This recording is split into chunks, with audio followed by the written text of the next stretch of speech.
Iba yung pag-iingat ang ginagawa ng mga bumbero tuwing nilalabanan nila ang sunog. Pero kung minsan, may mga bigla na lang dumadating na may dalang panganib. Ang blow up, o kaya naman, ang isang malakas na ihip ng hangin. Isa sa pinakatagong pasyalan sa Amerika, ang malawak na parke sa Montana. Itinuturing itong isang lugar para sa isang magandang vacation hideaway. Pero, ang fire expert na si Chuck Boucher, pinag-aaralan na ang hindi pangkaraniwan at mahabang tagtuyot sa lugar. Tila nalalapit na raw kasing mangyari ang isang wildfire sa Montana. As you walk through the forest itself, walking across the pine needles and the branches, you can just hear it crackling. Well, this stuff is so dry, it's actually ridiculous. Must not have rained around here for quite a while. Pero sa pagsapit ng gabi, isang banta ang hindi inaasahang dumating. Malakas na kidlat na nagpasimula ng apoy.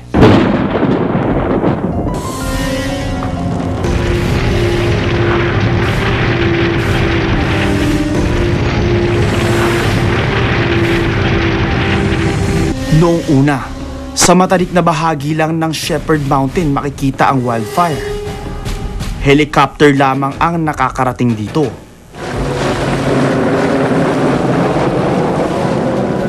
Ang estratehiya nila ang mapanatili sa itaas ng kabundukan ang apoy.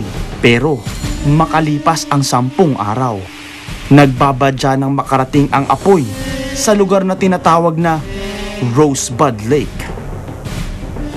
Dito rin naganap ang isang wildfire ilang siglo na ang nakaraan. Naghanda na ang mga firefighter para sa isang seryosong laban. Inilikas na rin ang ilang residente na malapit sa wildfire. Isa sa mga rumusponding bumbero, si John Rudock. Our job initial for 4 days was to clear brush around the cabins and set up hose lines that would go out in the lake and then supply water to fight fire around the houses.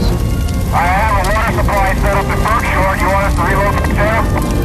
That's affirmative. Let's go ahead and protect Berkshire. Habang papalapit ang apoy, iba't ibang paraan ang ginawa ng mga residente, pati na rin ng mga mamamatay sunog, upang mapigilan ang pinsala nito. Habang ang ilang otoridad, pinipilit na marating ang pinagmulan ng apoy sa matarik na kabundukan. Kasama sa mga tumulong sa pagpatay ng wildfire, ang grupo ni Dallas Howard. Everybody knows each other, in-laws, daughters, sons, and wives. We are some of the best firefighters in the world. Dahil sa tanda ng mga puno sa kagubatang ito, narating na nila ang tinatawag na climax stage, kung saan madali at mabilis na silang malamon ng apoy. The lodgepole pine forest in particular gains in flammability as it ages. When conditions get dry enough and the weather conditions are proper and conducive to fire spread, then the forest can be extremely combustible and explosive. Gaya ng ilang wildfire, hangin pa rin ang naging sanhi ng paglakas ng apoy. All of a sudden the wind came in about 35-40 miles an hour, and I looked up and I kept watching it. Be advised, the Weather Service has predicted a high wind advisory. The weather pattern overwhelmed all the other contributing factors and just blew that fire like a blowtorch right down the canyon. Ito ang pangyayaring kinatatakutan ng mga firefighter. Isang kondisyon na kung tawagin ay blow up. Alright, I want you guys to get your people out of there and move back to Yamaha shop at this time. May ilang firefighter na kinaharap mismo ang nagniningas na apoy. Ilang sandali pa, nilalamon na rin ang apoy, pati ang cabin ng mga bumbero. I was told I couldn't leave this area until I made sure everybody was out, and I had an elderly couple. They were trying to load everything in their 2 vehicles. And I said, "You're leaving? You're leaving now? Get out." Hindi inaasahan ni John Rudock na magiging ganitong kapaminsala ang wildfire na ito. And I looked at this Forest Service guy who had 20 years of experience, say, I've never seen anything like this, and his hands were visibly just shaking. He was so shook. And at that point, I looked back also, and that's when for the first time, fear entered my mind. Sa itaas ng Shepherd Mountain, papalapit ng papalapit ang nagbabadyang apoy sa grupo ni Dallas.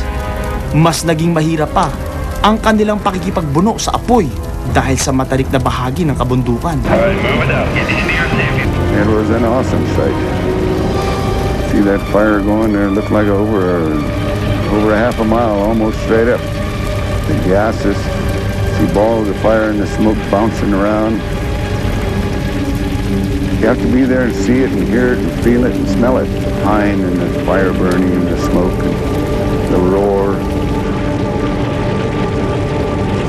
As the fire came down on the east side of the lake, it was just a matter of, this is overwhelming. There is no way we're going to stop it. Or you're looking at fire maybe 2 miles wide with flames 50, 60 feet above the treetops.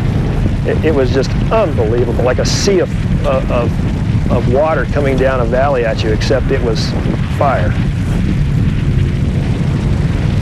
We only have a few minutes to be out of here. Teknolohiya ng NASA para sa space exploration. Mahalagang gamit rin ng mga bumbero tuklasin sa pagbabalik ng anatomy of a disaster.